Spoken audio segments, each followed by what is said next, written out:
Vamos a abrir nuestras Biblias en la primera carta a los Corintios, capítulo 5. Vamos a estar desarrollando el tema ahí que se va a llamar el compromiso de la iglesia.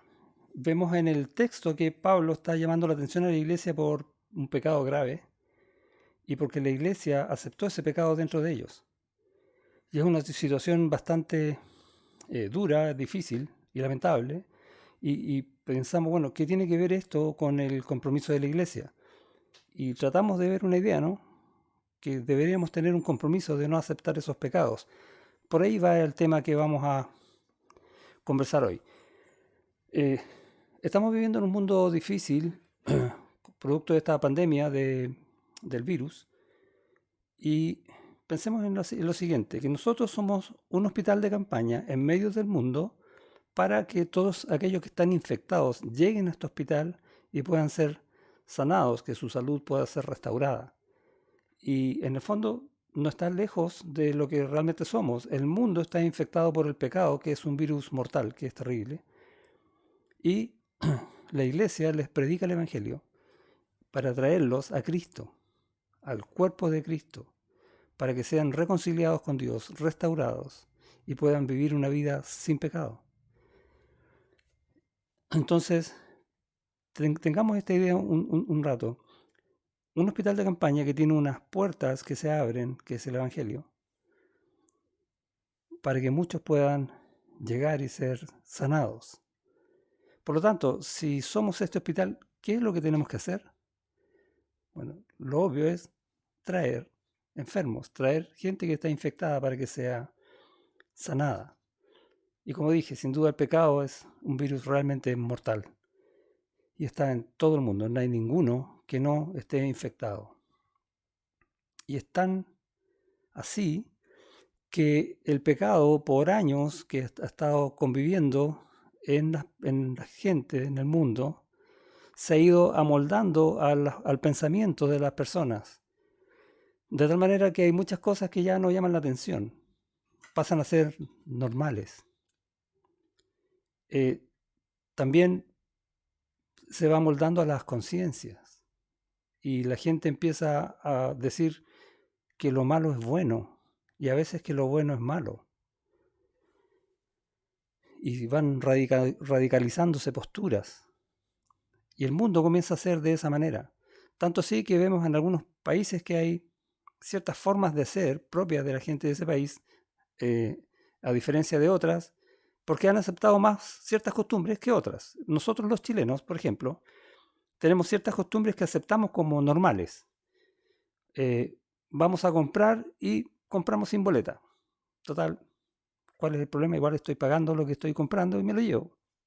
Va encima un poco más barato. Y es aceptado como normal. Eh, Se hace una fila para algo y cuando la fila es larga viene alguien y se mete entre medio de la fila y también se acepta como normal. Es parte del juego este de hacer la fila, ¿no? Por más que uno se enoje, se queda callado, no dice nada. ¿Por qué? Porque es una costumbre que ya está insertada dentro de la idiosincrasia de ser chileno. O ir a una velocidad mayor de la permitida en una calle. Ya ni siquiera llama la atención. A no ser que haya demasiado, pero si un poco más, da lo mismo. La pregunta es, si somos chilenos y estamos acostumbrados ya a estas formas, voy a agregar otra, el llegar tarde a todo, ¿sí? Hacer las cosas a última hora. Y decimos, típico del chileno. La pregunta es, ¿y el cristiano tiene que estar amoldado a lo mismo? Pablo dice en la segunda carta a los Corintios, en el capítulo 5, versículo 17, que si alguno está en Cristo, nueva criatura es. Y agrega, las cosas viejas pasaron, he aquí, todas son hechas nuevas. Y es interesante lo que está planteando ahí, porque está diciendo que las cosas viejas pasaron. O sea, todas estas costumbres que para nosotros son normales, son estas cosas viejas que ya no deben ser normales para el cristiano. El cristiano debe vivir según la norma de Cristo. Y Cristo cumplió toda la ley. Cristo es santo, no cometió, ni comete, ni va a cometer pecados. Por lo tanto, no debiéramos pagar sin boleta y empezamos a hacer la suma, ¿no? Y viene la segunda pregunta entonces. ¿Qué somos primero? ¿Cristianos o chilenos? Y para ahondar un poco más el tema, Pablo también da la respuesta en la carta a los Filipenses. En el capítulo 3, versículo 20 dice, mas nuestra ciudadanía está en los cielos. O sea, estamos en este mundo, estamos en este país, tenemos carnet que dice que somos chilenos, pero nuestra real ciudadanía, cuando somos cristianos, está en los cielos, de donde también esperamos a nuestro Salvador, el Señor Jesucristo. Por lo tanto, nosotros vamos a hacer las cosas a la manera de Cristo. Ese es el compromiso del creyente. Ahora, no es fácil de la noche a la mañana cambiar las costumbres, porque como su nombre lo indica, ya son costumbres. Por lo tanto, necesitamos estar en un proceso, pero puesto en el corazón, un compromiso para vivir a la manera de Cristo, para ir creciendo en la forma correcta, en la forma que a Dios agrada, en lo que Él quiere hacer de nosotros. Por lo tanto, como nos cuesta, todavía llevamos mucho peso de nuestra anterior condición. Nos cuesta sacarnos algunas cosas. Y estamos en una batalla diaria en búsqueda de la ayuda divina para sacarnos, despojarnos de ese peso y del pecado que nos asedia, como dice el escritor de la carta a los Hebreos. Tenemos entonces un problema con la moral. Ese es el peso que llevamos a cuestas, una mochila adicional que debemos sacarnos. Un problema con la moral que no sabemos a veces discernir qué es bueno y qué es malo, o a veces lo que es malo lo consideramos no tan malo y pasa a ser bueno, aunque no es bueno. Esas dudas, esos problemas que tenemos en cada uno en nuestro corazón, los empezamos a llevar también a la iglesia.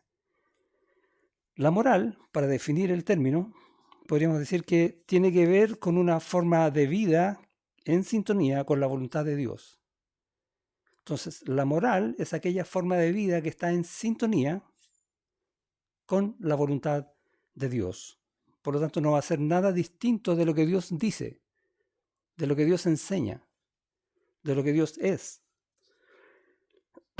Y Pablo va a ilustrar y también a enseñar en este texto sobre el peligro que acecha a la iglesia, que es la falta de disciplina y el orgullo.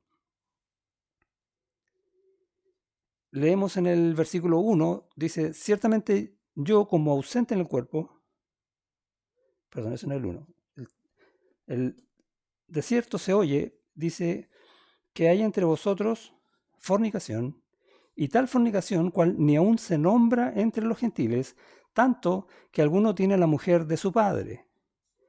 Y lo que va a hacer Pablo aquí es decir, en ese versículo 1, básicamente, ustedes son pecadores y están viviendo en pecado. Ahora, ¿cuál es el pecado?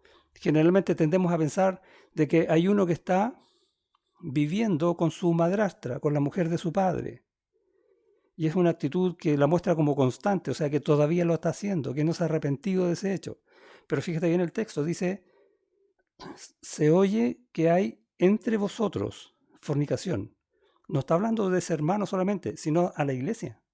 O un buen grupo de la iglesia que está en fornicación, que probablemente hablaban cosas que no corresponden, en doble sentido, o conversaciones reñidas con la moral. Y tal fornicación, y a veces llegaban a tal punto, lo que quiere decir que ni aún se nombra entre los gentiles, o sea, que aún el mundo que no conoce a Cristo se horroriza de eso. Y en la iglesia lo hacían. Solapadamente no lo dice, abiertamente no lo sabemos, pero más encima dice, tanto que alguno tiene la mujer de su padre, y ese tiene la mujer significa que vive maritalmente con esa mujer sin estar casado, y más encima es la mujer de su padre. Entendemos que cuando habla de la mujer y del padre, lo más probable es que ellos no hayan sido de la iglesia, sino también habría dicho con un hermano de la iglesia. Pero aún así el pecado es fortísimo. Y lo terrible del tema es que habiendo pecado en la iglesia, y puede ser cualquier pecado, Pablo está tomando este ejemplo que es groseramente notorio para mostrarnos una verdad que en los Corintios era verdad, era una realidad. ¿Sí? Dice, y vosotros en el versículo 2 estáis envanecidos. No están pensando las cosas como deben ser, están pensando las cosas de ustedes, como que aquí está todo bien. Mentes vacías. Dice en el versículo 6, no es buena vuestra jactancia. O sea, más encima ellos se enorgullecían de estar viviendo en la iglesia que era la iglesia de los Corintios y como esta iglesia no existe otra, esta es la mejor. Entonces, el pecado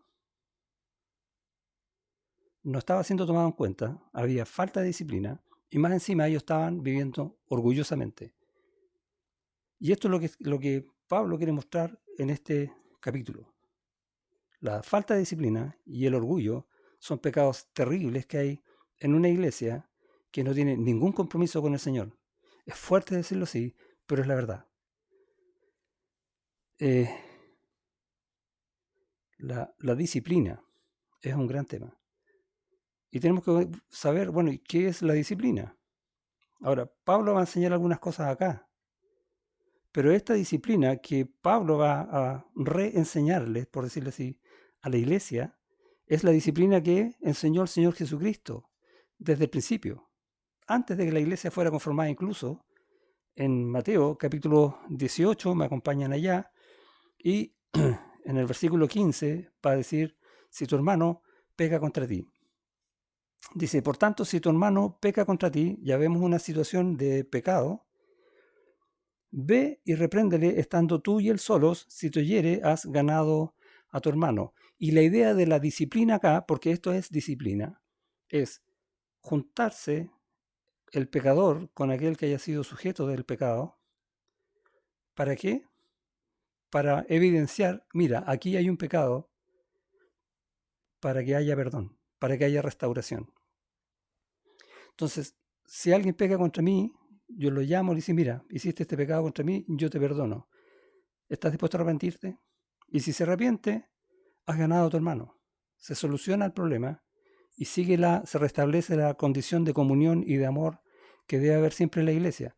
Eso es disciplina, disciplinarse en el amor. Ahora, si el hermano se rehúsa a arrepentirse, dice en el 16, mas si no te oyere, toma aún contigo a uno o dos para que en boca de dos o tres testigos conste toda palabra. Y está usando una figura del Antiguo Testamento de llamar testigos para que no sea uno el que acuse, porque eso no se considera válido. Por lo tanto, la disciplina, si estamos viendo ya en este aspecto, no es de un hermano de la iglesia, sino que va a haber un grupo de los hermanos que son espiritualmente más maduros para poder llevar al hermano que infringió, al hermano que pecó, arrepentimiento, por amor, por misericordia. Ahora, si el hermano insiste en no arrepentirse, en ser un impenitente, vamos al versículo 17. Si no los oyere a ellos, dilo a la iglesia. Ahora, en el contexto, en este tiempo no había iglesia.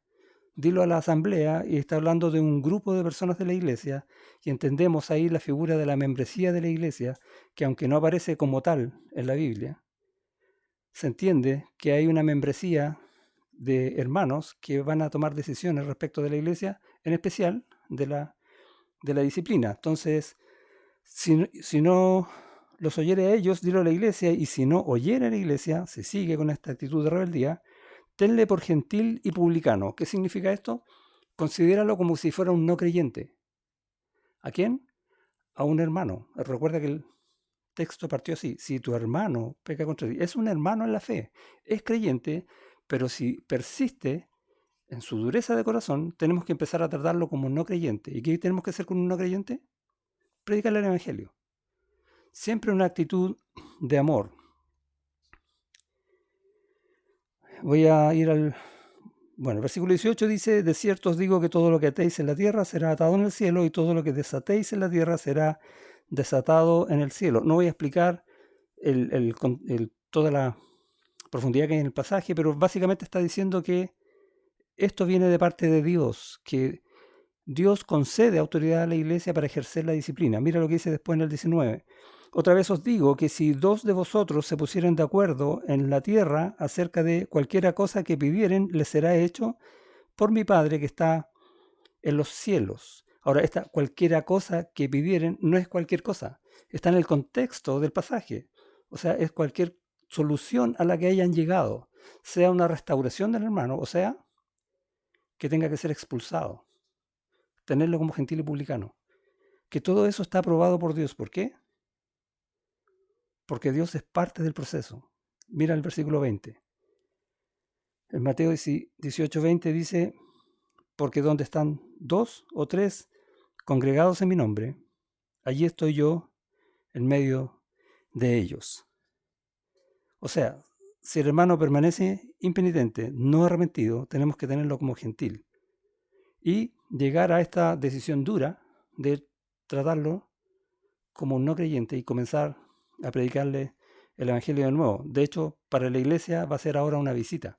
Ya no va a formar parte de la iglesia, como lo va a enseñar Pablo también en Corintios.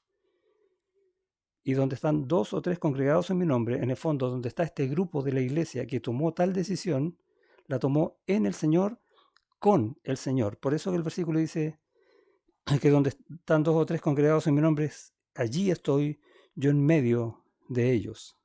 Muchas veces escuchamos este versículo que lo usamos para cualquier cosa, ¿no? Nos juntamos en la casa, dos o tres hermanos, y decimos, bueno, estamos dos o tres congregados, aquí está el Señor con nosotros. Siempre está el Señor con nosotros.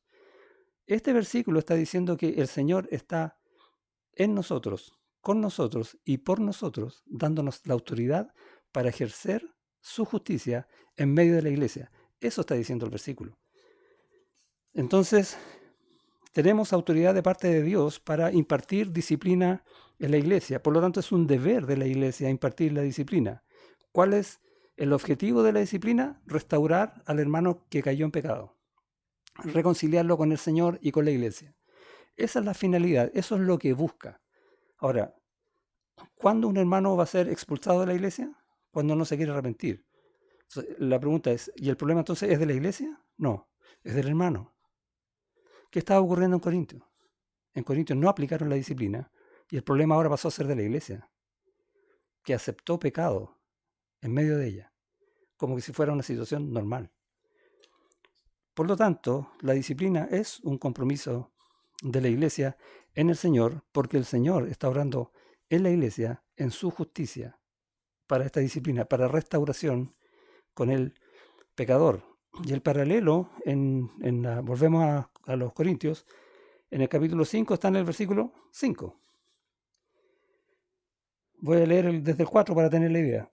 Dice, en el nombre de nuestro Señor Jesucristo, reunidos vosotros y mi espíritu, con el poder de nuestro Señor Jesucristo, ¿se da cuenta?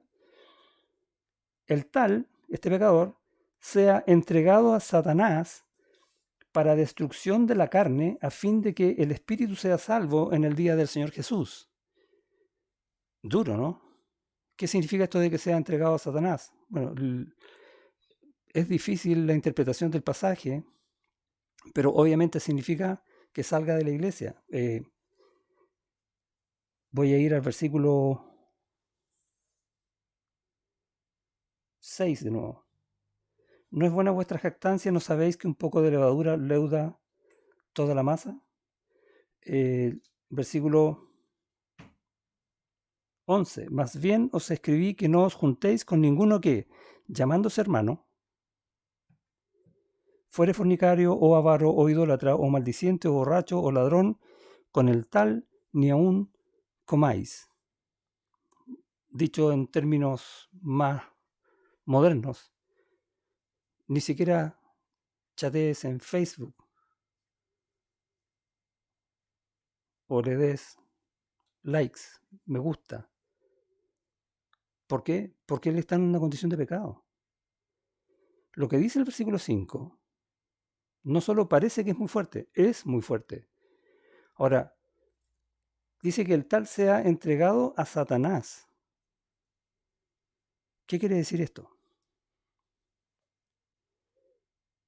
Que cuando un hermano es sacado de la iglesia, queda a merced de Satanás para que Satanás haga con él todo lo que él quiera.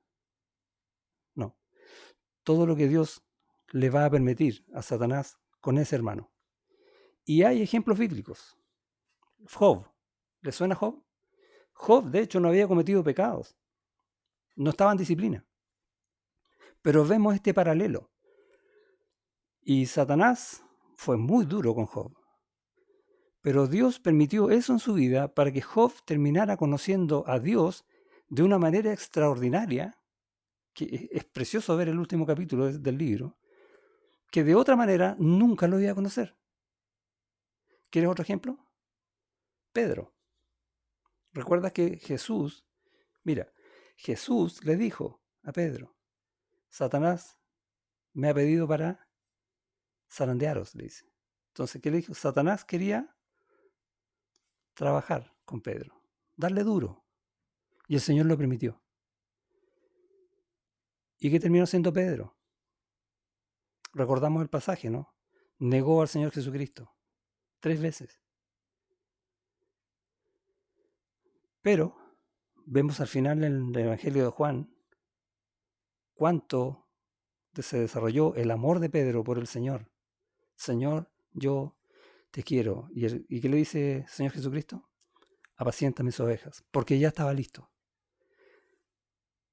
El Señor usó a Satanás para preparar a Pedro para el ministerio. Es tremendo. Por lo tanto, vemos que esto de que sea entregado a Satanás, si bien suena terriblemente duro, y lo es, tiene de parte del Señor un propósito, que es levantar al creyente, porque de otra manera no lo va a lograr hacer. Sobre todo aquel que ha caído en pecado, para que sea restaurado, para que sea nuevamente honrado por el Señor. Entonces, vemos que en la disciplina hay una grandiosa misericordia de Dios. Siempre la disciplina tiene que apuntar a eso. Cuando nosotros pensamos en la disciplina como castigo, estamos absolutamente equivocados y estamos aplicando disciplina con pecado. Y cualquier cosa con pecado es mala. La disciplina debe ser santa, recuerda. Estamos haciéndolo de parte del Señor y con el Señor. Él está en medio nuestro. Concluimos entonces que la disciplina siempre significa verdad, pureza, misericordia. Y también que la disciplina es necesaria. Siempre es necesaria. De hecho, la disciplina es vital en la iglesia. Por lo tanto, la iglesia tiene que tener un compromiso con la disciplina y no dejar pasar las cosas así como así. Yo he oído decir a predicadores que no les gusta enseñar este pasaje porque es duro, es difícil. Y sí, tiene cierta dificultad, lo reconozco. Pero yo veo que el pasaje muestra toda la gracia de Dios. Es tremendo. ¿Es duro? Sí, pero abre el corazón de una manera espectacular para ver la obra de Dios en nosotros los pecadores, porque vamos a caer. ¿O hay alguno perfecto, no? Yo conozco solo al Señor Jesucristo, a nadie más. Vamos a caer y necesitamos de esta misericordia, necesitamos la disciplina. Precioso texto veo yo acá del Señor, misericordia por montones. No debemos entonces temer a la disciplina, lo que debemos temer es el pecado. A eso debemos temer, no a la disciplina. Por tanto, se requiere este compromiso de la Iglesia con la disciplina. Entonces pasamos al segundo punto, el compromiso de la Iglesia. Y el compromiso de la Iglesia está en los versículos 6 al 8. Recuerda que somos un hospital de campaña en medio de una pandemia. Y este hospital tiene una puerta por donde entran los infectados. Y también tiene ventanas para mirar hacia afuera. El peligro está en dejar estas ventanas abiertas y que los infectados entren por donde no deben, no sean restaurados e infecten a los que están dentro. Ese es el drama. Y en el versículo 6 dice, no es buena vuestra jactancia. ¿No sabéis que un poco de levadura leuda toda la masa? Un poquito abierta que dejes la ventana y vas a dejar entrar el pecado, que va a ser normal, comillas, normal para ti, y puede transformarse en algo normal para la iglesia. Hay muchas cosas del mundo que ya han entrado a la iglesia. Eh, la iglesia celebra días que son días del mundo. Día del Padre, de la Madre, el Día del Trabajo, falta que celebremos el Día de la Tierra, el Día del Músico, pon el día que quieras. Todos son días que se celebran cosas del mundo. Y yo en la Biblia solamente veo fiestas que celebran cosas de Dios. Como que hemos equivocado un poco el tema y a lo mejor tenemos que repensarlo un poco. Yo no estoy diciendo, oye, no quiero ser tan taxativo, pero creo que tenemos que darle un par de vueltas más para ver qué es realmente lo que estamos celebrando. ¿Estoy celebrando a Cristo en alguien o estoy celebrando a alguien? Es para pensarlo, porque empezamos a acostumbrarnos a lo del mundo. No, no es eso lo que debe hacer la iglesia. La iglesia tiene que seguir siendo este hospital, porque está lleno de infectados afuera que necesitan ser restaurados. Por lo tanto, debemos cuidar nuestra humildad, reconocer quiénes somos, que no nos jactemos, que no consideremos, que no haya jactancia dentro de la iglesia, como dice el versículo 6, porque un poquito de levadura, un poquito que no se nota, microscópico, igual actúa, igual funciona y empieza a infectar el resto de la masa. Es la propiedad que tiene la levadura, por eso que se usa como sinónimo de pecado. En el versículo, para seguir esto, una forma de luchar contra la jactancia es hacer lo que Dios dice que tenemos que hacer. Y no creer que podemos hacer las cosas mejor. Si un hermano pecó y este hermano siempre ha sido un buen hermano y sirve y es como de apoyo a la iglesia, entonces, ¿para qué le vamos a dar duro, no? Entonces nosotros estamos diciendo, mira, el hermano pecó, Dios dice que tenemos que aplicar disciplina, pero nosotros tenemos un plan mejor. Jactancia. Eso es jactancia. Nosotros mejores que Dios, ¿te das cuenta el pecado? Ojo con eso.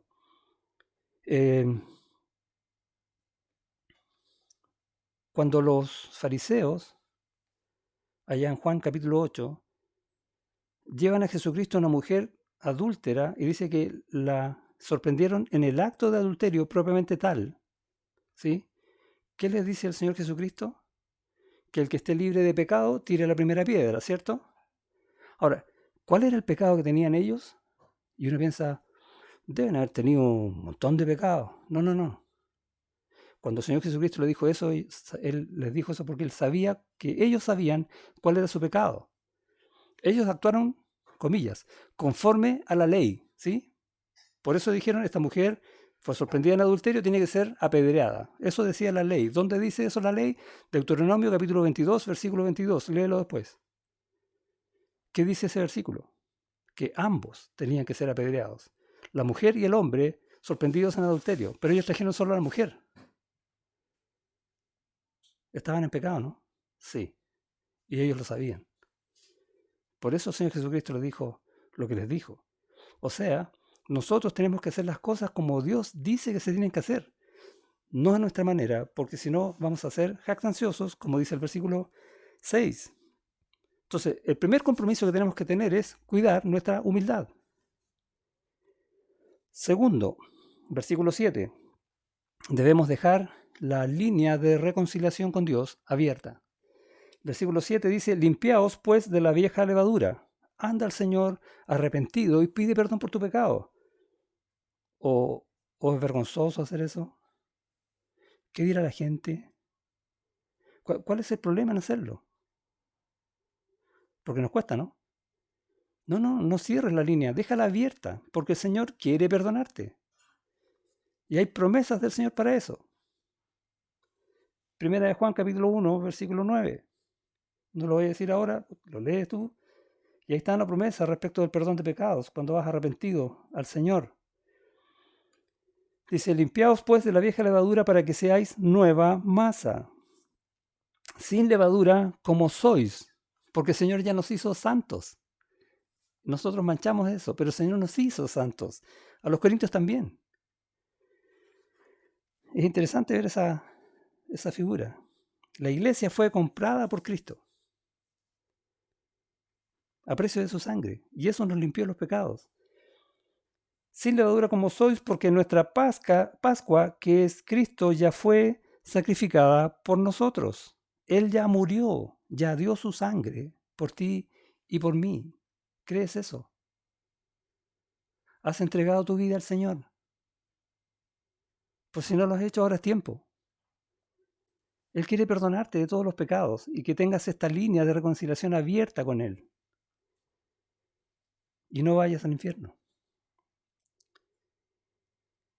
La iglesia fue comprada por Cristo y usa aquí la figura de la Pascua. La Pascua es una figura de la cruz que ocurrió allá en Éxodo, cuando el pueblo iba a salir de Egipto. Está en Éxodo capítulo 12.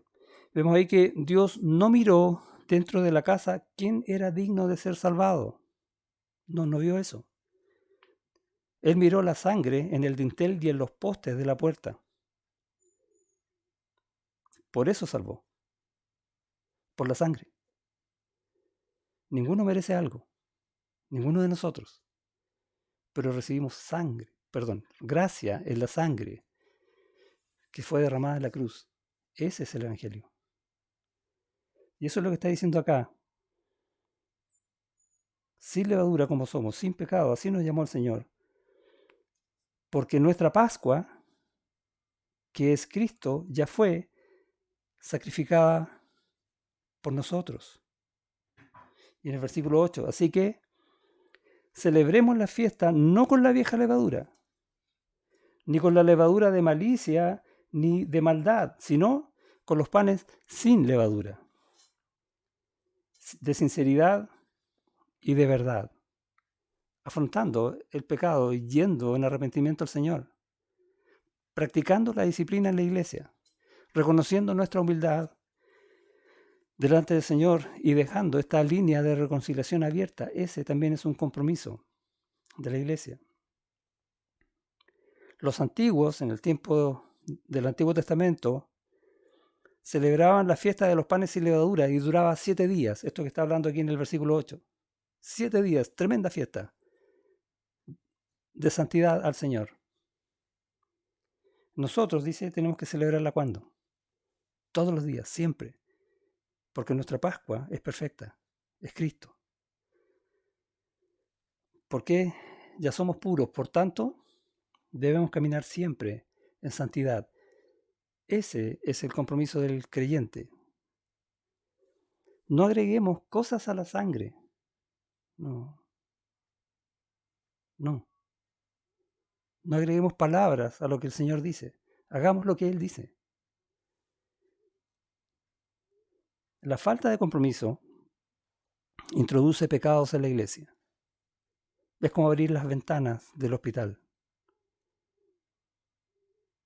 Y con el tiempo la iglesia los considera normales.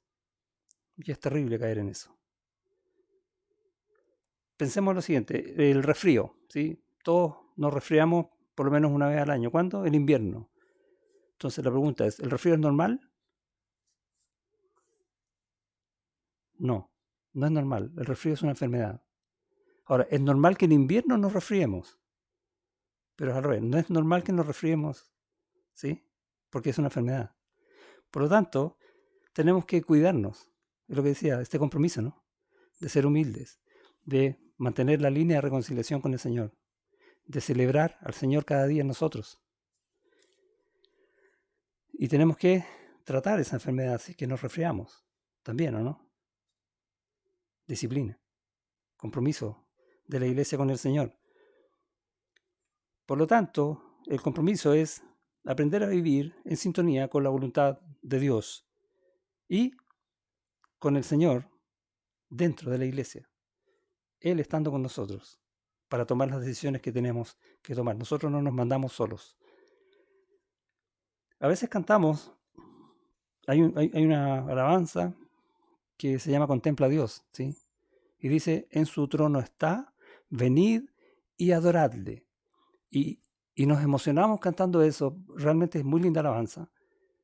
Pero la pregunta es, ¿cómo vas a adorarle estando con pecado? ¿Puedes hacer eso? El Señor dice que no. Y nosotros tenemos que hacer lo que el Señor dice. Cuidado con cómo estamos haciendo las cosas. Es bueno pedir perdón siempre, porque somos pecadores. ¿Cómo podemos adorarlo? Bueno, pon los ojos en Cristo. Es la mejor manera. Lo que antes valía mucho para ti, ahora por Cristo perdió su valor. Esa es nuestra vida. Si quieres, pongámoslo en tiempo presente. Lo que vale mucho para ti, ahora en Cristo, ya no debería tener ese valor. ¿Y qué valor debería tener? ¿Qué valor tiene comparado con el bien supremo de conocer a Cristo, el Señor? Pablo dijo que lo perdió todo por amor a Cristo y lo consideró basura a cambio de ganarlo a Él y encontrarse unido a Él. Esa es la vida del creyente. Eso lo dice en Filipenses. Las cosas viejas pasaron. Ya no valen, por muy acostumbrados que estemos a ellas. Las cosas no valen por la costumbre. Cuidado con eso. Mira con cuánta gracia el Señor te ha llamado. Piensa en esa cruz. Con cuánta misericordia el Señor te restaura. Cómo perdona tus pecados. Y es tiempo de disfrutar la vida del poder de su santidad en ti. Ese es tu compromiso. ¿Quieres tomar un compromiso hoy? ¿Sí? Agacha tu cabeza y repite conmigo. Lo que quiero es conocer a Cristo, sentir en mí el poder de su resurrección y la gracia impartida por sus sufrimientos, muriendo con Él al pecado, viviendo con Él en su amor y verdad. Eso quiero hoy. En el nombre de Jesús.